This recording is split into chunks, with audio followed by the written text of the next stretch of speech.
beyond COVID.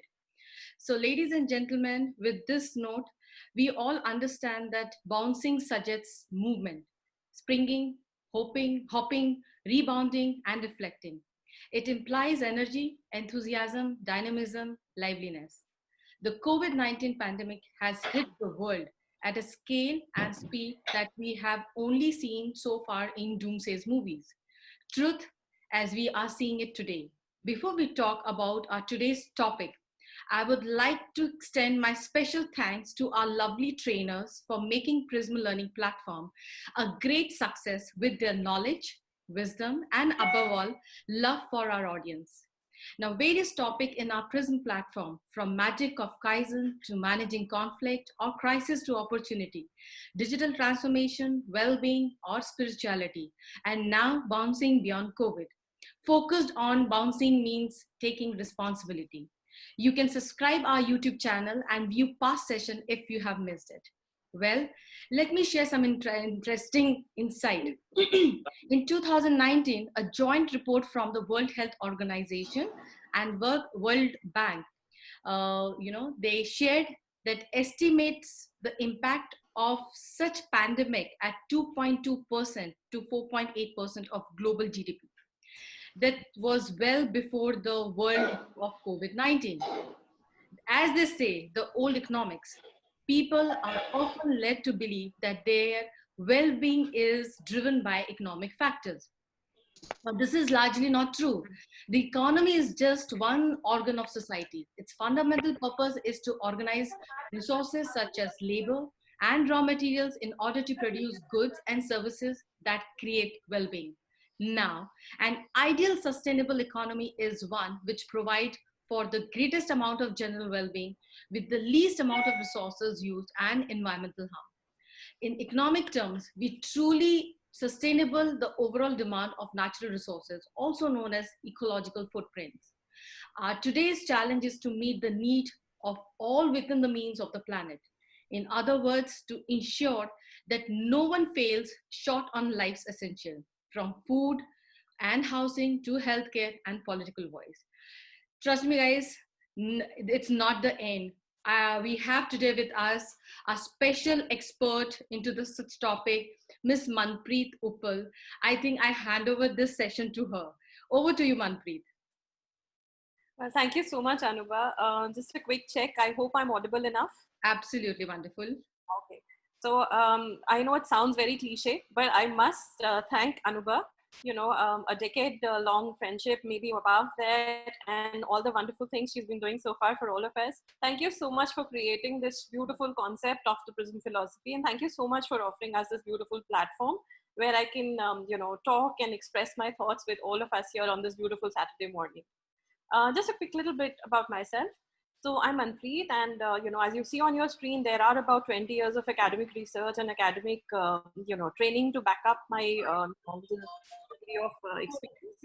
I have been at a certain point of time in my life a gold medalist in economics, but till date, if I may just add a little bit of an extension here, I've been a professor of economics, I've been a professor of research, but I would at this date and this platform call myself a student, as I've always been calling myself. And you would see as we move along today's journey, my 20 years of economic research have been focused on diverging not only into the different aspects of economics, but also into what economics can probably support and offer to other disciplines. So be it marketing, be it research, be it ecology. We're talking a little bit of ergonomics also today, a little bit of economics, a little bit of, ecology. And of course, there are some research papers to credit. So without talking too much about me, let's straight away get into the topic for the day. Okay, quickly sharing the roadmap with you. I'll just put my screen on, I'll put my video off so we can focus more, probably. Just give me a second and we'll come back.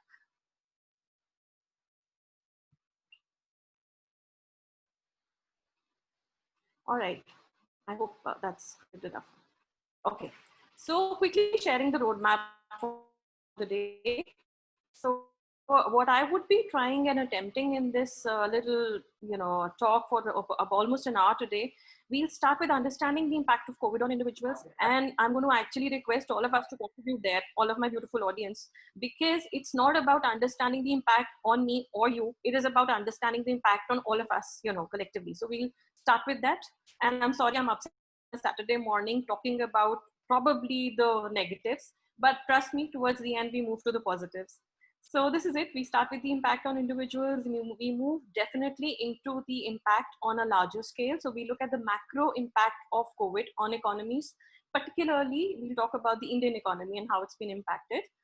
And that is where we start moving towards the light at the end of the tunnel. So we start moving from the not so negatives to the sustainable practices, and definitely towards the end, we will for sure look at the correctives which are there for us.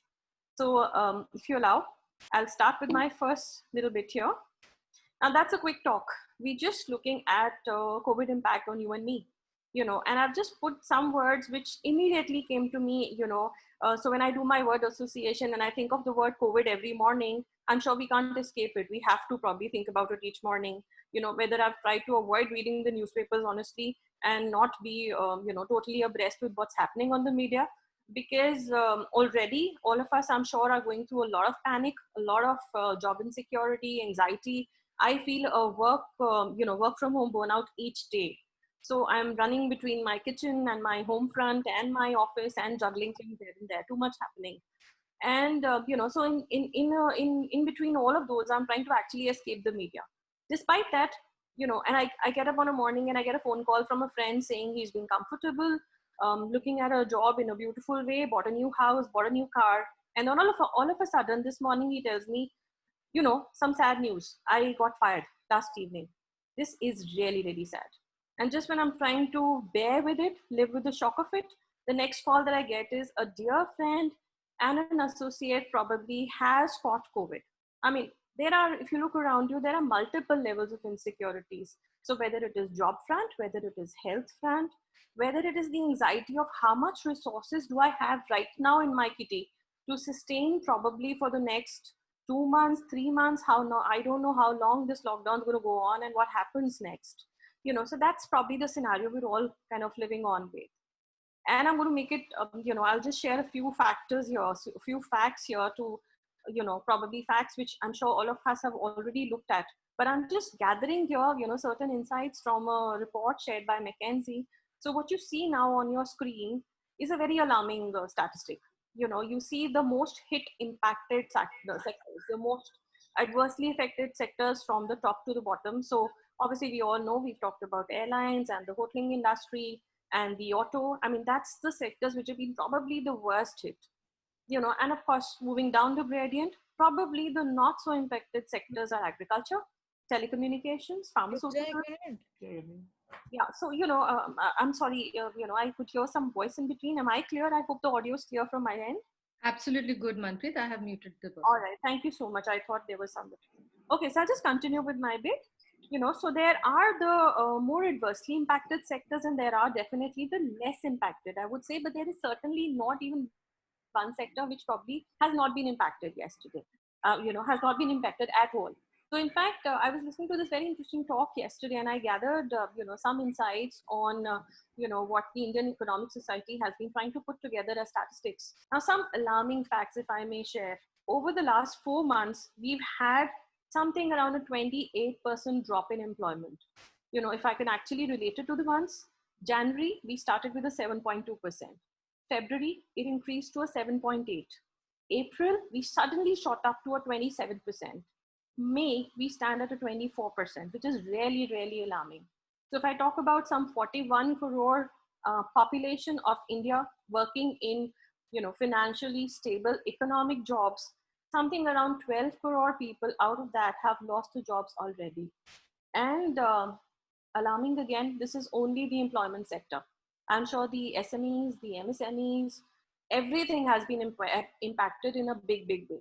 Businesses have shut shop. Overnight, people have lost their financial stability. Something around 48% organizations across the country have announced up to a 50% salary cut already. Now that definitely, puts us all in that state of the panic mode again. I'm just going to go a little further, and I'll gradually talk about. I'm sorry. Okay. I'll gradually talk about, we've already looked at what we're going through. We're talking about the bad or the sad economy state we are into. But like I said already, we will gradually try to be a little more positive. So we'll try and look at what could be the recovery phases out of the panic mode, out of the recession. And if I may just share a brief insight here, I'm talking about these 4 types of economy curves. I don't know if, I'm sorry, I missed the chat, but probably, if anybody would want to share here, if you're familiar with any of this, and if you would want to think about. So maybe from the audience, if you've heard of any of the shape, what Manpreet is offering right now to you all, have you heard of V-shaped, U-shaped, W-shaped, or L-shaped ever? If you have heard of them, please use the chat box and mention yes. Or if no, then mention no, please.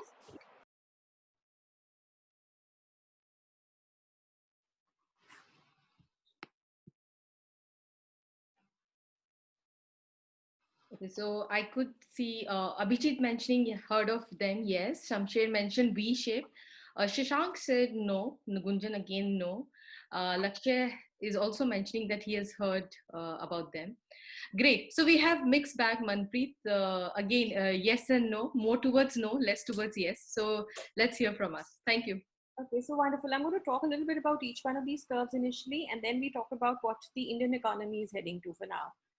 So if I start actually, talking of curve number 1, what you see on your screen is a V-shaped rebound.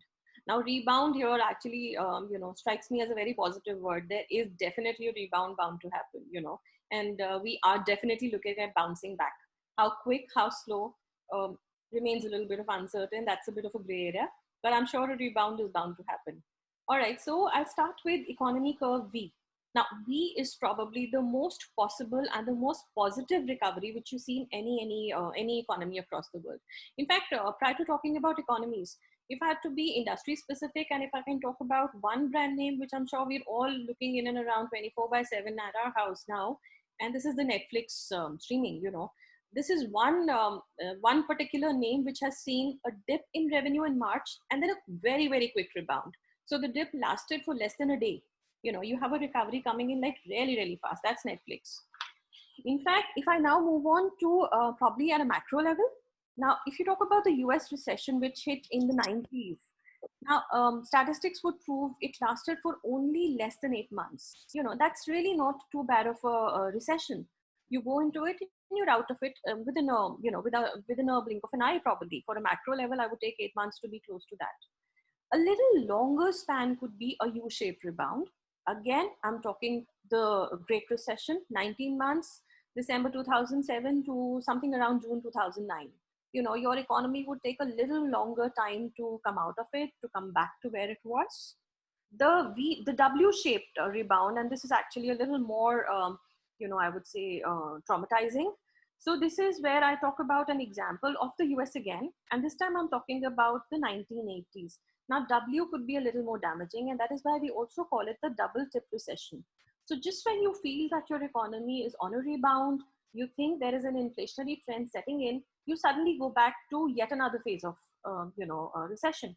So this is what happened in US, when they were coming out of the second oil crisis and they thought the economy is moving on an inflationary trend, the Federal Reserve started imposing taxation. And that taxation pushed the economy into yet another recession, which was probably bigger than what they'd already witnessed. And then, of course, comes the worst possible trajectory of recovery. This is the L-shaped curve. And I'm going to talk about that example. A decade, we call it the Japan's lost decade in the 90s, where they probably took about 10 years to come out of it. I'm keeping my fingers crossed we don't witness any of this. I'm just praying to God that, this probably is something we are not really ready for. Now let's look at the economy curve in India. Again, what you see on your screen is a quick economic scenario. And I'm sure if you'll be able to read, what you see there is a very close map to a V-shaped economy curve. But of course, I'd like to add, Anubha, can you please mute all the participants? Sure. Thank you so much. Okay, very quickly. So I'll just talk a little bit about the scenario curves that were expected in India. What you see there are 3 scenarios, 1, 2, 3. talking about scenario one, which actually we've now moved out of. This was a scenario expected had the lockdown only lasted till probably about the mid of April. And what you see here is a dip which is coming to 90 points, but that's it. We start looking at recovery. Unfortunately, we didn't go into this. We moved probably to economy curve 2, scenario 2, where the economy contracts to about 20% in quarter Q1. The impact of scenario 2, in case the lockdown extends to beyond the mid of May, the impact would be very visibly there in quarter 1 of 2021.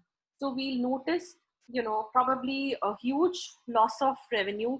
We'll have to have a government probably input to something around 5% of GDP, maybe something around 10 lakh crores or more to push it back out of the recession.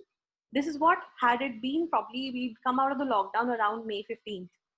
Actually, what we're moving at right now is close to scenario 3. So we are standing at a 30th of May. The lockdown is still on. We probably would be listening to by today evening what happens to lockdown post the month of May. A lot of uncertainty still on. Some cities, some states might still continue with the lockdown, which might gradually push us to scenario 3, which is extending to a GDP loss of a huge, extending to about a -8% in the next year, which could be extremely, extremely damaging. So if you notice, while economists across the world are looking at Indian economy as a very, very positive sign, and the finance minister is talking about, a policy, a financial plan, which pushes us into the V shape, we might unfortunately be gradually moving on to the W, because the recovery doesn't seem as fast as we thought it would be. At this point, if anybody would want to talk. Yeah, Manpreet, this is Abhijit here. Am I audible to you? Yes, Abhijit, please go on. Hi, very good morning to all of you. So I happen to be part of the ICC seminar, which is International Chamber of Commerce. So just to highlight what I gained there, I think very well explained by you. But just to highlight that almost 40% of Indian economy is consisted by the trade. Which is almost, if you look at it, almost, if I look at it, the economy size of 2.9 trillion is around about 1.2 trillion for India is almost a trade. If you look at it, entire globe, the current size of the trade is almost 18.1 trillion, which was the highest in 2019. Okay, as per the International Chamber of Commerce. Mm-hmm. And they say that there are 3 scenarios they are looking out. If the V-shaped recovery, there might be 3 to 6 months downturn. Mm-hmm. Okay, and trade will not be greater than 11%. So there'll be a downturn that will not be greater than 11% in 2020, which is the most, I think, a good scenario which they were talking about.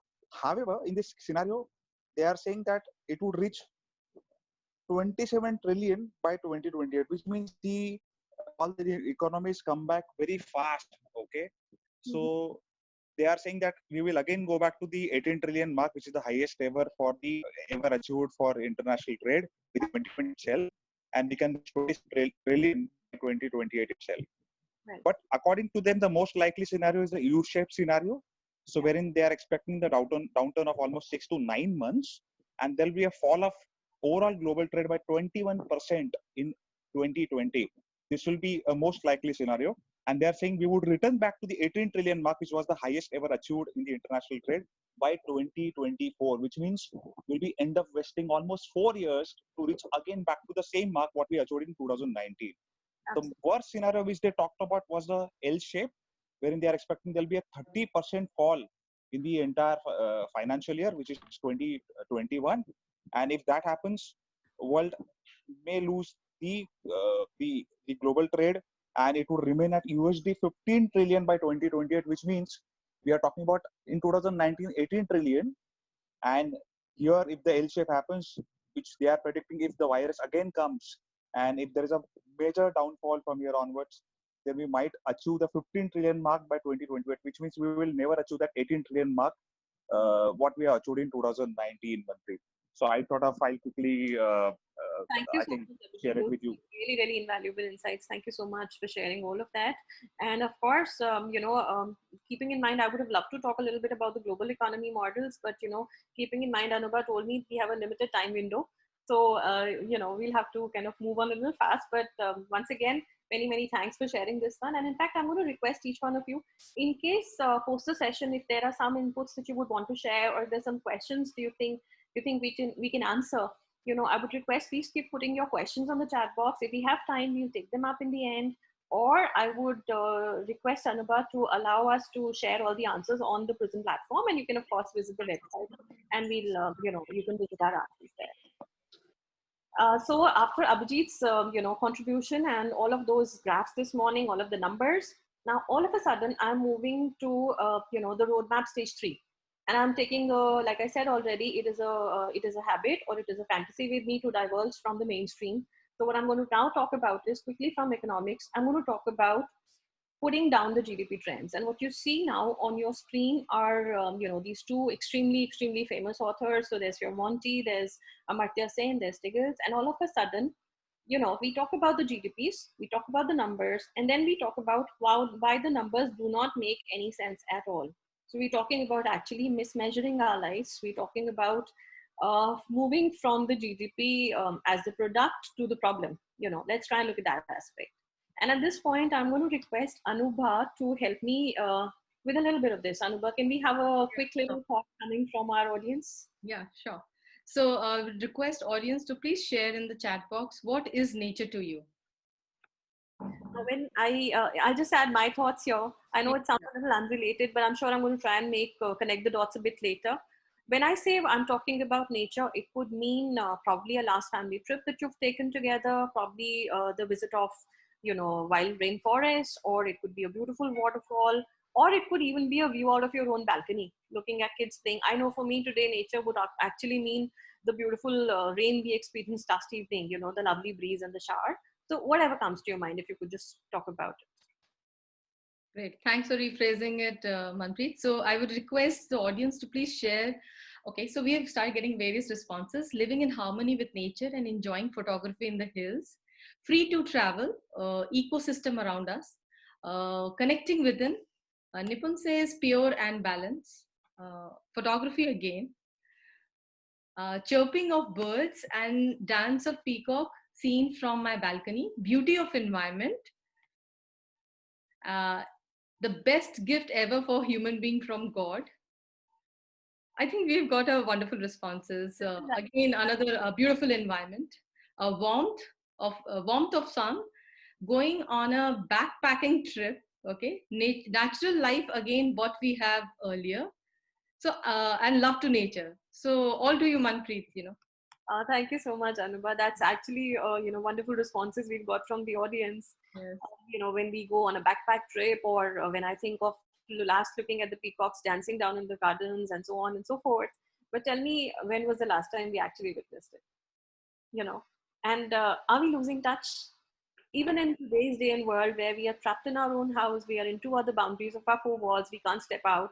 There is, huge restrictions. Do we still have time to connect? Are we actually thinking about, are we giving that time and the share to nature? And ultimately, if I had to just go with one bottom liner, it's not that nature needs us. It's actually we the people need nature. So let's just go on a little further into this. Now, I'm going to talk about this one quote here. We stand at a moment today in Earth's history where humanity must choose its future.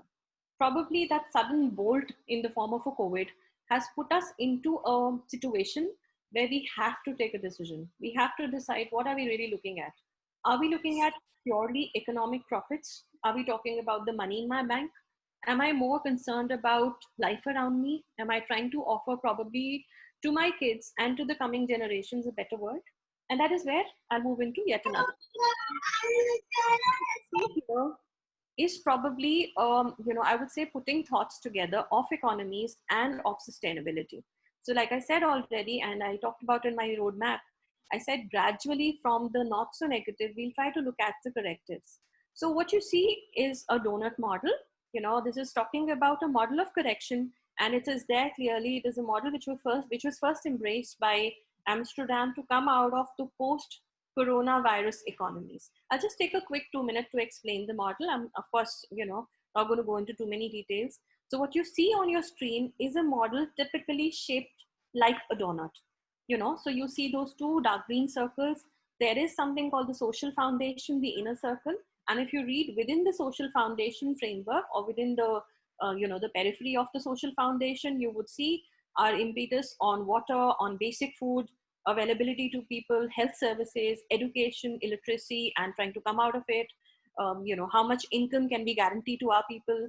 What is the situation of peace and justice in my country? What is the political role of people around? We criticize politics, but are we actually looking at it? How many of us would want to actually step into politics and try to make it better? Social equity, gender equality, housing, networks, these are some of the basics. Probably all around the rat race, we've started ignoring the basics and moving into the more luxurious lifestyles. But, let's take a minute to think about this is what we really need. And then I'm straight away moving on to the ecological ceiling. That's the outer limit, the upper limit to which you can grow. So if you notice within the outer dark green circle and the inner dark green circle, you see a safe and a just space for humanity. That is typically the space where we must be operating in. Anything beyond the darker circle, we move into ozone layer depletion, we move into climate change, ocean acidification, chemical pollution, phosphorus and nitrogen loading, freshwater withdrawals, biodiversity loss, all of that, which is extremely, extremely damaging. Now, if I would just go a little further into this model, and I'm going to talk about some instances of economies around the world. This is where, this is of course what we need to look at, and I've talked about it already. What we need to work on is that light green circle. So somewhere in between the social threshold, we need to be working on our social foundation. We have to try and attempt the inner circle, stretch it up to the maximum.